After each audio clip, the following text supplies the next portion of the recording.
मराठी महिन्यानुसार हा माघ महिना चालू होतो आणि माघ महिन्यामधल्या आजच्या चतुर्दशीला गणपती जयंती म्हटलं जातं. गणेश जयंती, गणेश उत्सव आपण साजरा केला जातो. बऱ्याच ठिकाणी आजच्या दिवशी गणपतीचं आगमनही 5 दिवसाचं असतं, काहींचं 1.5 दिवसाचं असतं. खरं तर आजचा दिवस खूप छान आहे, कारण की गणपती बाप्पाचा जन्मोत्सव आपण साजरा करतो. गणपती बाप्पा असं कोण नाहीच आहे भारतवर्षामध्ये की त्याला गणपती बाप्पाविषयी माहिती नसेल. गणपती बाप्पांचं जी कीर्ती आहे ती अफाट आहे. त्यांना बुद्धीची देवता म्हणतात, त्यांना विद्येची देवता म्हणतात, त्यांच्या शक्तीची देवता म्हणतात आणि कोणतंही काम प्रथम करताना गणपती बाप्पाचं पूजन केल्यानंतरच केलं जातं.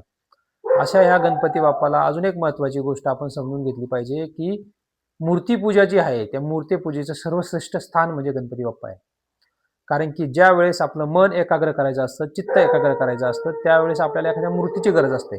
आणि मग अशी मूर्ती जर आपल्या नजरेसमोर कुणाची पाहिजे असेल ना, तर ती गणपती बाप्पाची पण मूर्ती आपल्या नजरेसमोर आली पाहिजे.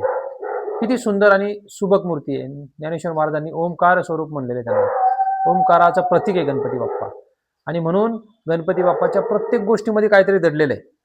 जसं की त्याचे 2 दात आहेत, एक दात श्रद्धेचा, एक बुद्धीचा म्हणला जातो. म्हणजे एक अर्धा आहे तर एक पूर्ण आहे.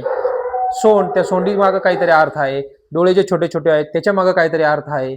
ते कान सुपासारखे आहेत त्याच्या मागं काहीतरी अर्थ आहे. कमरेला साप बांधलेला आहे म्हणजे अंकुश, नाही का, की त्याच्या मागं काहीतरी अर्थ आहे. अशा प्रत्येक गोष्टी मागं काहीतरी अर्थ लपलेला आहे.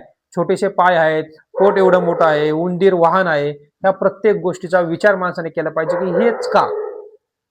तसं तर अशी कोणतीही भगिनी किंवा कोणताही गणपतीचा भक्त म्हणणार नाही की मला गणपती बाप्पासारखा मुलगा होऊ द्या. पण तरी सुद्धा भारतवर्षामध्ये असंख्य गणपती बाप्पाचे भक्त आहेत. त्याच्या मागचं कारण आपल्याला समजलं पाहिजे. गणपती बाप्पा खरंच अद्वितीय आहे.